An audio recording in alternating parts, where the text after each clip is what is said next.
राधे राधे, जय श्री कृष्ण। सबसे पहले मैं अपनी पूरी एम्ब्रांस सोल फैमिली को महाशिवरात्रि की शुभकामनाएं देता हूँ। कहते हैं इस दिन साक्षात माँ बाबा इस धरा का भ्रमण करते हैं और सबको अपना आशीर्वाद प्रदान करते हैं।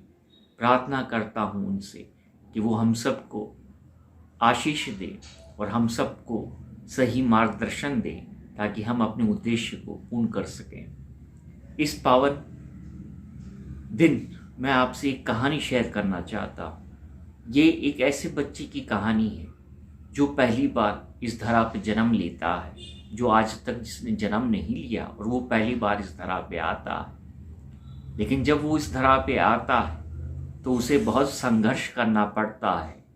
जब वो माँ के गर्भ में होता है और जब वो माँ के गर्भ से बाहर निकलता है तो भी उसे बहुत संघर्ष करना पड़ता है।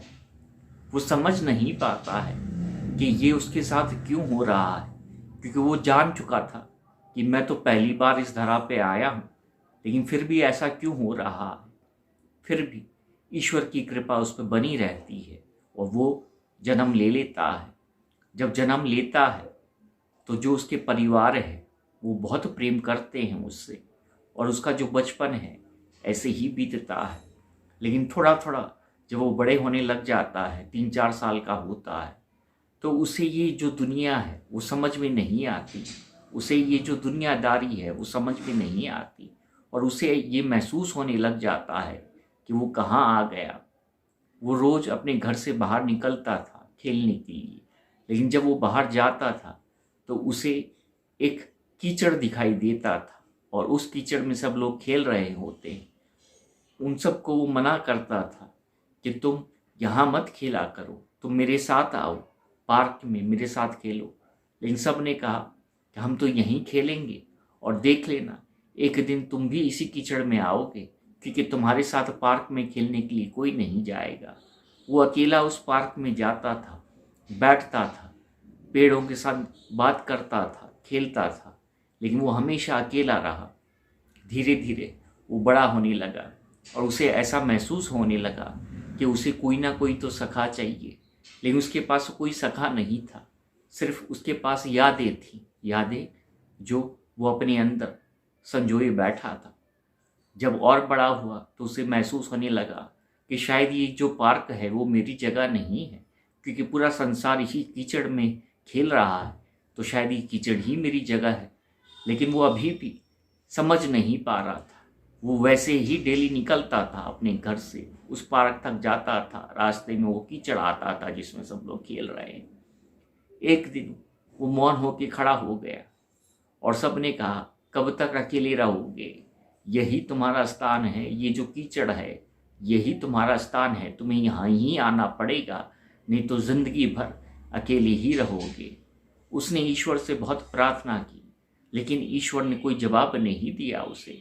और फिर उसे ऐसा लगा कि शायद सब लोग इस कीचड़ में हैं तो यही मेरा स्थान है, मुझे भी इस कीचड़ में जाना चाहिए।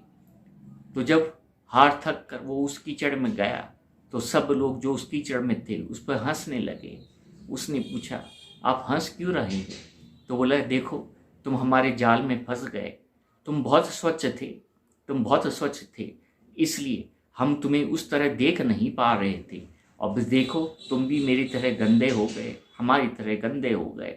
अब तुम्हारा यही स्थान है, क्योंकि ये जो दाग हैं वो कभी उतरेंगे नहीं तुमसे और हम तुम्हें इस कीचड़ से बाहर नहीं जाने देंगे। वो रोता रहा, ईश्वर को पुकारता रहा, लेकिन कोई नहीं आया, कोई नहीं आया। फिर उसने सोचा कि शायद यही मेरा जीवन है और मुझे यहीं रहना है। सब लोग उसी कीचड़ में उसको और मैला करते गए, करते गए, करते गए। वो रोता रहा, रोता रहा। कीचड़ सूख गया, उसकी चमड़ी पर जम गया और वो बुत जैसा बन गया। लेकिन अंदर ही अंदर वो ईश्वर को पुकारता रहा, पुकारता रहा अपनी अश्रुओं से।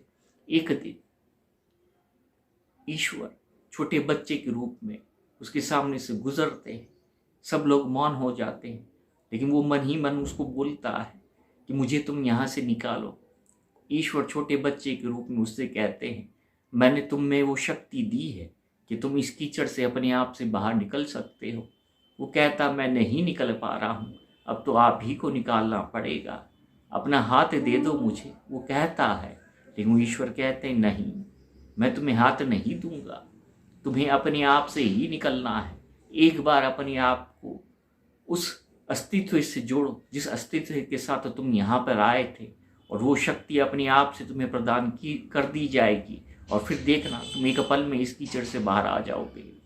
वो स्मरण करता है और उस कीचड़ से बाहर जैसे जैसे निकलने का प्रयास करता है, वो लहूलुहान हो जाता है। वो कीचड़ उसको खाई के जैसे जम जाता है उसके अंदर, और वो उससे बाहर नहीं निकल पा रहा है, नहीं निकल पा रहा है। वो बेहोश हो जाता है, फिर बाहर निकलने का प्रयास करता है, नहीं निकल पाता है। तब ईश्वर को ऐसा लगता है कि अब मुझे ही कुछ करना पड़ेगा इसके लिए, नहीं तो ये जो जैसा था वैसा रहेगा नहीं। और फिर ईश्वर स्वयं उस कीचड़ में जाते हैं, उसका हाथ पकड़ते हैं और उसको बाहर खींचते हैं। सब लोग कहते हैं कि तुम मुझे भी बाहर निकालो। तब ईश्वर मुस्कुराते हैं, बोले इसको यहाँ पर कौन लेके आया? तो सब ने कहा हम लेके आए। तो बोले जो जिसका स्थान है वो वही रहेगा, इसने मुझे पुकारा इसलिए मैं इसके लिए आ गया।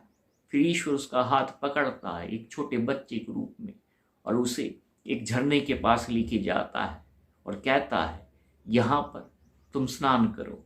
वो फिर वहाँ पे स्नान करता है, और जब स्नान करता है तो उसे पता चलता है वो वापस स्वच्छ हो गया, वापस शुद्ध हो गया। फिर वो पूछता है उस बाल रूपी ईश्वर से कि आपने ये कैसे किया? तो उसने कहा, ईश्वर ने कहा ये मैंने नहीं किया, ये तुमने ही किया है। जब जिस भाव में कोई मुझे पुकारता है मैं उसी भाव में वहाँ पे अपने आप को प्रकट करता हूँ।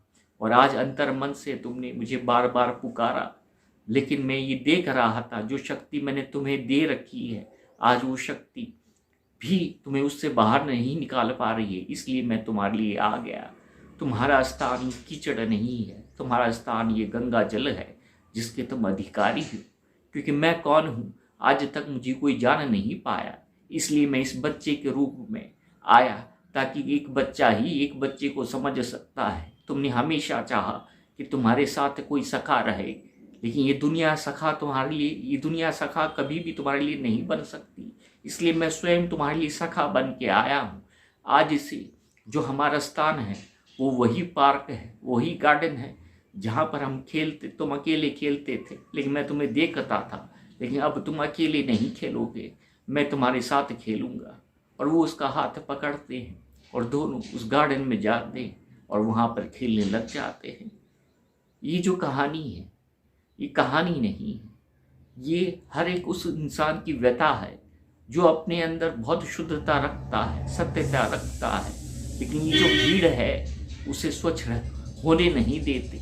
लेकिन जब ऐसा समय आ जाता है कि इंसान प्रयास करते करते थक जाता है और ईश्वर भी सोचता है कि अभी ये प्रयास नहीं करता है, तो वो उस रूप में आता है जिस रूप में हम उसे पुकारते हैं। आज महाशिवरात्रि है, आज माँ बाबा का दिन है। मैं आप सबसे कहता हूँ अंतर मन से उन्हें पुकारिए। कोई भी ऐसा कीचड़ है जो आपके तन पे लगा पड़ा है, कहीं पर भी आप फंसे पड़े हैं, तो उनको पुकारिए, वो स्वयं अपना हाथ देंगे और आपको वहाँ से निकाल लेंगे। मैं आज जो इस कहानी के द्वारा व्यक्त कर रहा हूँ शायद बहुतों को समझ नहीं आएगी, लेकिन जिस दिन इससे आप जुड़ गए तो आपको पता चलेगा कि आज भी एक बच्चा आपके अंदर जीवित है, और एक बच्चा ईश्वर के स्वरूप होता है तो ईश्वर सदैव बच्चे के अंदर रहता है। एक बच्चे बनकर आज उस ईश्वर को पुकारिए, वो आपके लिए ज़रूर उपस्थित होगा। बहुत बहुत धन्यवाद इस कहानी में मेरा साथ देने के लिए। राधे राधे, जय श्री कृष्ण।